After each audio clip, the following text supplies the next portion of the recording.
Hello guys, welcome to 5th generation Nabi Shop and welcome to another unboxing and testing. Shoutout po natin Sir Angelo. So ngayon mag-unbox tayo ng Umarex SA10 Dual Ammo Airgun Pistol. So ang bala nito ay bulitas. Bulitas na 4.5mm at lead pellets na 177. Dual siya. Pwedeng lead, pwedeng bulitas. Tapos yung hangin naman nito ay CO2 pa rin, 12G. Yan. Okay. So ito yung model niya. SA10. Yan. Pwedeng BBs or pellets.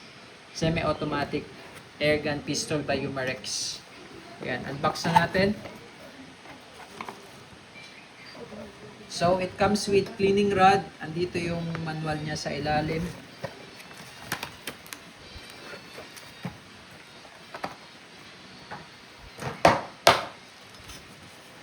Maintenance tsaka yung instruction manual.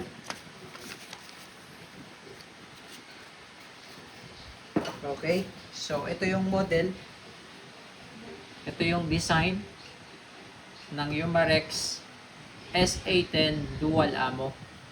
Okay, serial number, last number 446. Naka-fix barrel na po ito, gold plated, extended barrel. Ito yung kanya magazine, CO2 mag with rotary, 4 rotary po yan. Check po natin kanyang barrel. Ayan, naka-fix barrel. Nandito yung kanyang safety. Ayan, naka-safe. Ayan, meron siyang naka-indicate. Ayan. Yan naman po yung fire. Okay, pag safe, forward mo lang. Pag fire, backward.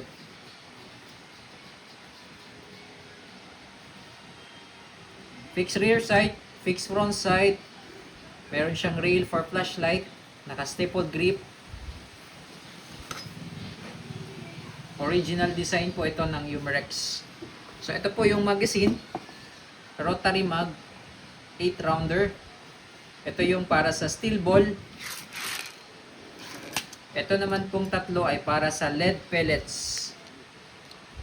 Okay. Ngayon, kung maglo-load kayo ng steel ball, huwag nyo na pong tatanggalin to.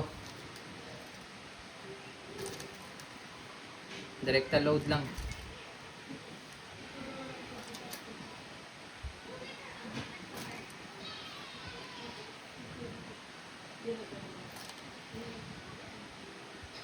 Kasi pag inalis nyo at nag-load kayo, may tendency malaglag yung bulitas. Yan. Now, maglo-load tayo ng LED. Tatanggalin nyo yung rotary kasi nasa likod po yung sa likod po natin ilalagay yung bala. Hindi sa harapan. Sa steel ball, okay lang. Ito yung gear niya. Sa likod po tayo maglalagay ng pellets. Yan. So, this is caliber 177 po. I'm using the pointed one.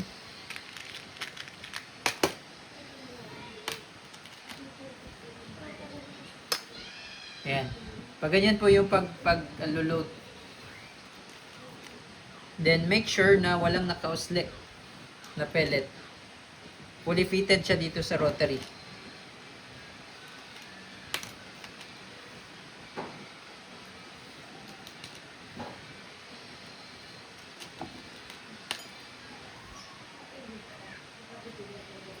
Ayan. Okay? Then, lalagyan niyo lang siya dyan. Okay?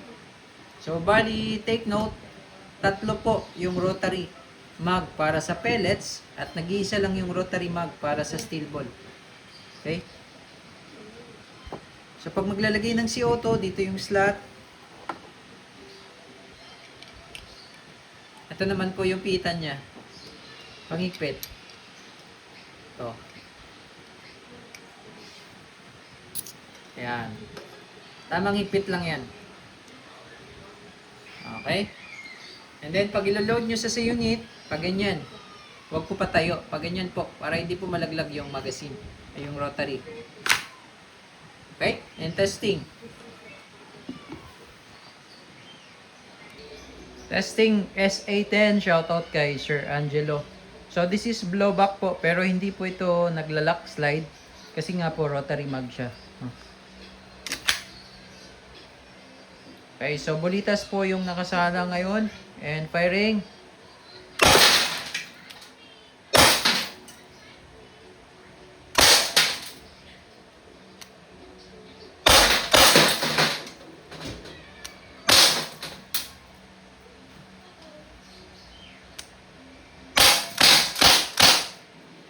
Okay, so wala na siyang bala. So hindi siya naglalak, hindi po siya nag-open slide. Ayun. So ililipat natin ngayon yung rotary naman. Sasalang natin yung LED. Yung isang rotary. Yan. Okay.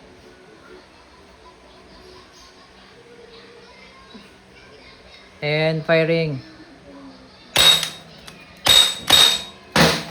So, nakikita nyo yung LED, hindi siya nakakabasag ng bote kasi pag tumama yung LED sa matigas, halimbawa sa bote, nayuyupi kasi yun.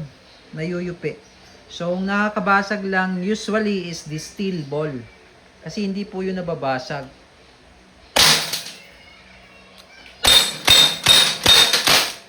Yan. Okay? Pero sa lata, butas yun. Wala na siyang bala.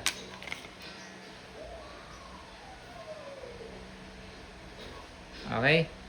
So, yun lang po. This is the Humerex SA10.